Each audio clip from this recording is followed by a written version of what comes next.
Welcome to the Big Biz Show. I'm your #1 fan, man. Woo! Featuring insight and analysis that's second to most. You don't impress me. With Russ T. Nails. Boogly boogly doo. And Sully something. You think he's a real man while you're being tucked in. Taking a professional look at the markets and investing and stuff through bloodshot eyes. Ladies and gentlemen, it's just gibberish. Now, here's Russ and Sully. All righty.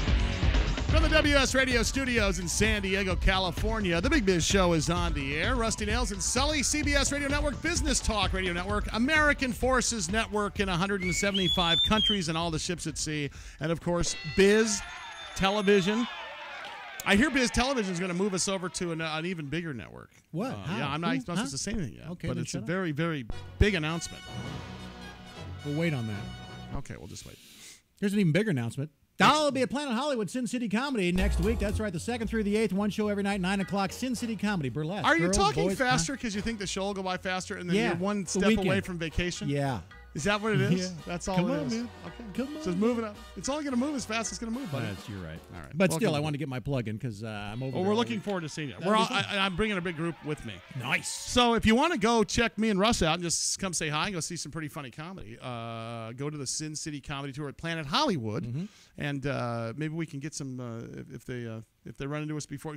We always hang out outside before. Little bar upstairs, Maybe yeah. we can, and we got a couple listeners already won tickets. So all right, good. Enough of that. Done. Oh, so you want to? Enough of that free stuff here. All right, let me give you some numbers here. Dow Jones currently down 27 points at 10,439. Nasdaq even. It's exactly what I thought was going to happen.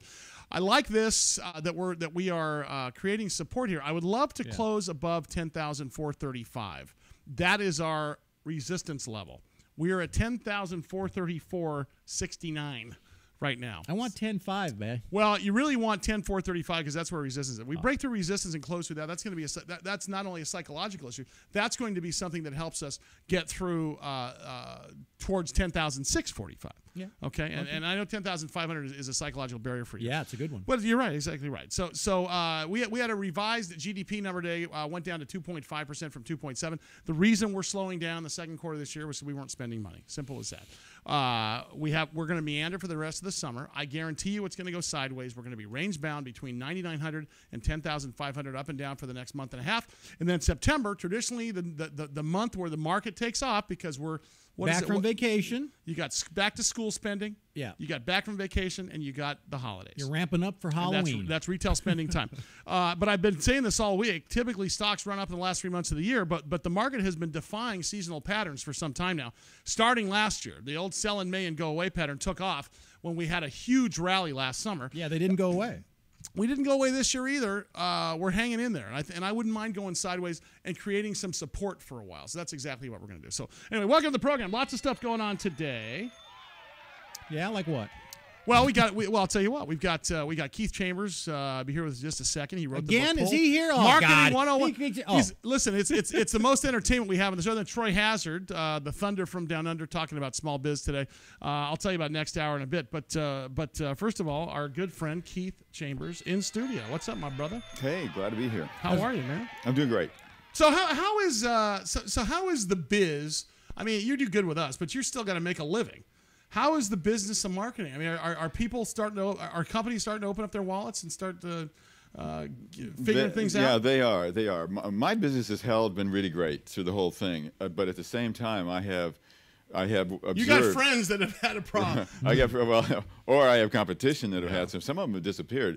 Wow. But the most important thing is that I think what happened is that most of my clients, I say pretty much all my clients, just got a lot smarter about their investments, smarter about what they, taking care of risks. Yeah, we were willy-nilly for risk. about a decade. Just on autopilot. You think 80s were irresponsible. Yeah, 80s were irresponsible personally. The 90s and the 2000s were irresponsible business-wise. Right. So what do you got for us today? I think we're going to start focusing on the marketing angle because I think small business can take advantage of what you're talking about. Absolutely. And today we're going to talk about loyalty. And loyalty is one of those things that seems to be a little elusive. In my world, you can absolutely nail it down. I think very few people really understand what it is that you need to incorporate into your sales message, your selling proposition, in order to have people be loyal to you. But it's not that complicated. So is loyalty can you market for loyalty, or does Absolutely. or does it? Because in my mind, it would have to start with you got to have something good anyway. In other words, I'm loyal to Pepsi because I just like Pepsi better than Coke. Is it not that simple? No, you're right. The fundamental assumption in all marketing is that you have a valid selling proposition. You have a valid product. You got something people are at going to open their wallet at a for. reasonable price. Yeah, Okay. you kind of have to take that for granted. Okay. Okay, but given that, and and most most businesses do. Most businesses do. So Well, yeah, but how come most businesses aren't completely successful if they've got the right thing? They got the goods. Oh, there's a lot of reasons, and most of them are hinged around the selling proposition, that message. Sometimes loyalty comes from like your mom used MJB coffee. Sure. So I'm going to use it. MJB? Is that even know around what- anymore? I don't even know. Oh, But my goodness. it was when I was- 1970 called. They want their avocado formica top funny. back. so it's hard to find now. It's I spent a lot of time working on that brand Did back, you in, really? back in those days. Yes, I did. Yeah, I See? did. Right. Wow. Okay. So what's the secret? So how do you generate loyalty? It's kind of it's a bit of a surprise. For the most part, I can tell you there's a very direct relationship between the level of character that you have in your selling proposition and loyalty. You show me high character, I'll show you a lot of loyalty. You show me no character, I'll show you no loyalty. Okay. Now, what do I mean by character? Yeah, I was going to say, because the Tiger Woods brand for Nike hasn't suffered a bit. I know. Yeah. What a character. Okay. Well, of course, there's those extreme exceptions, but that's we're not going to we're really not addressing that. But there are some really great examples. First of all, let me define character for you. Yeah. Character is something, is anything you could say that target consumers will develop a relatedness to. That's the best way I know to actually define it. And it could be physical in nature, okay? It could be graphic in nature. Something that's going to make me relate to it. Or it could be words, right? You could actually develop a relationship with words. You could develop a relationship with graphics. Well, it happens all the time. Develop... You see it on bumper stickers all the time. Right. It's very, Nike did it back in the early 90s with Just Do It. Exactly. Just Do It was words. It had nothing but a black sticker with Just Do It on it, and people related to it immediately. And if you go back in time on the Yoplait brand, let's just think about the Yoplait brand for a moment, which is General Mills brand. What I can tell you is there's definitely research material, if you went back 10 years, in the files that says you cannot sell yogurt to kids. And it was accomplished 100% by infusing character into the selling message, into the selling proposition. You look at the front of the package. Got all animated and fun. Go-Gurts, weren't they? Go-Gurt, that's exactly right. Tube like a pixie stick exactly or something. Right. Now, when I say character, I'm not talking about like a puppet-like character or anything. I'm talking about character in general. Right, It could be a character, could be part of it, but that's really what I'm talking about. And we have a shot of the Go-Gurt package here. Go-Gurt, portable yogurt. Boy, could you imagine? Hey, kids, how about some portable yogurt? Yeah. That doesn't work. That tells the parent what it is. Right. But Go-Gurt sure tells what it is. Good point. Now, you can see that what occurred here is that character was injected into the generic descriptor, because it could have been just yogurt, because that's what it is. You know? But Go-Gurt, yogurt to go. And I think that's something like kids would like to say. And then you got the kid-friendly colors, and then you got the kid in the animated kid on the bike squeezing his Go-Gurt. It's and there's a he's lot. got a little T-shirt on that says "Lose the spoon." Right. That's pretty cool. See, and there's a lot of character in the delivery system too. Yeah. It's not in that round cup. Yeah. We'd have put that in a round cup. Sure. Wouldn't have sold any yogurt. Same stuff. It's in the tube. Right. That's great. That's so funny. And the relatedness to it changes, relative to the mom. The mom would look at it and say, "Hey, my kid might actually eat this stuff, and it's better than what he's been eating." Right, exactly. The kid would look at it and go, "Well, I'll eat some, and I'll squirt some on my brother." See, Russ. Russ. Here, let's listen to Russ's head. If we could get the Big Biz Show into a tube and have kids squeeze it out, he's thinking things like Jello. What would you call the Jello to go? Gel-Gurt. Go gel. I don't know. All right, very good. Like so you've got to put something physical, copy, or graphic form to make me relate to it. Exactly, and the beauty of the Go-Gurt example is that it's all three. It's a combination of all three. Okay. Everywhere you look there, that's essentially that's it. Okay. All right, very good. So now, if you go back in time a little bit, there's a really great demonstration of exactly what I'm referring to. Do you remember the last recession? Oh yeah. Okay. I recall. That? Do you remember a thing called Plain Wrap? It kind of came. Oh out? yeah, Plain Wrap. Plain Wrap. Yeah, was like the generic brand. Exactly right. Yeah. And Plain Wrap was invented essentially by the supermarket trade. To make it seem like it's cheaper if you buy Plain Wrap. Seem like is the operative word here. Yeah. Exactly. Plain Wrap for the most part was an abject failure, and the reason, of course, it was, man, because it was the worst thing ever. It had like the white pack with the blue stripe across the Right. front. Oh. Circular cereal bites. You can hey, get- those are Cheerios. No, they're Circular cereal bites. Exactly. And you could get, cat litter for your Yeah. cat, and you could get scotch. Of course, Oh, you'd yeah. have to kind of And cat litter peel and the label scotch. off the scotch bottle. Boy, and you find most old men that go out and buy scotch always seem to Yeah, pick up a bag of something- cat litter. Right, at the same time. something from Mew.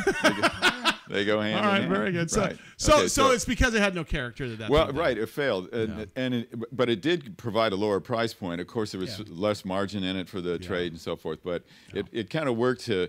It sort of mentally pacified people, but it really, as a business proposition, absolutely failed. Totally failed. Yeah. Now we're in another recession. Do you see any of it? I don't see any of it. No. Well, and the next slide is kind of interesting to me Okay, all because right. because the response now what you see here are two private label examples. On the left-hand side is Ralph's. Ralph's is a Western supermarket. Is it really? So for Yeah.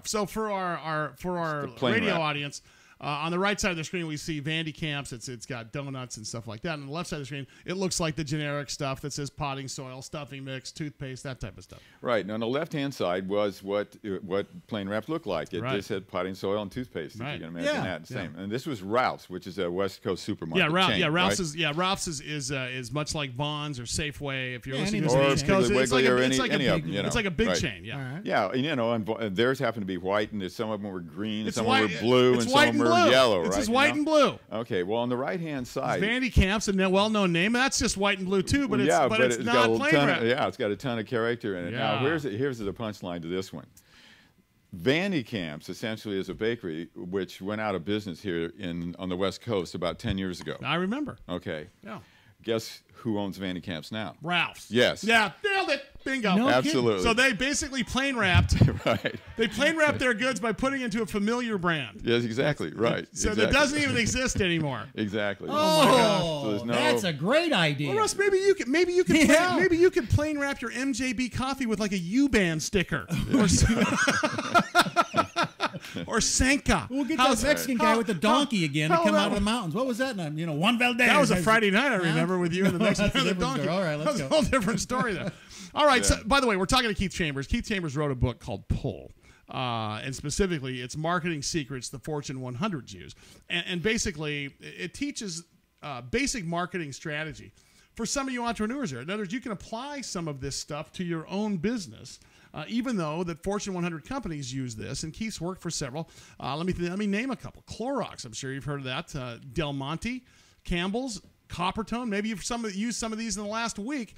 Keith's worked for those guys. Vandy Camps? Well, he hasn't worked for Vandy Camps, but Not a while. But the name of his book is Pull, and the website pullbizbook.com. We're going to keep him through the next break and continue this because it's interesting stuff. And I'll tell you, it's one of my favorite segments every week where you know, the obvious hits you square in the face without really realizing what it is right until the point Keith tells you what it is. So it's cool stuff. We'll have to start putting out. How Maureen and intern Amber put some of these pictures on the website for you so you can How check about a it out. balloon full of Jello and call it Jelloed? Come on, kids. it'll Russ be and fun. Sully, Big Biz Show. Dow Jones currently up 3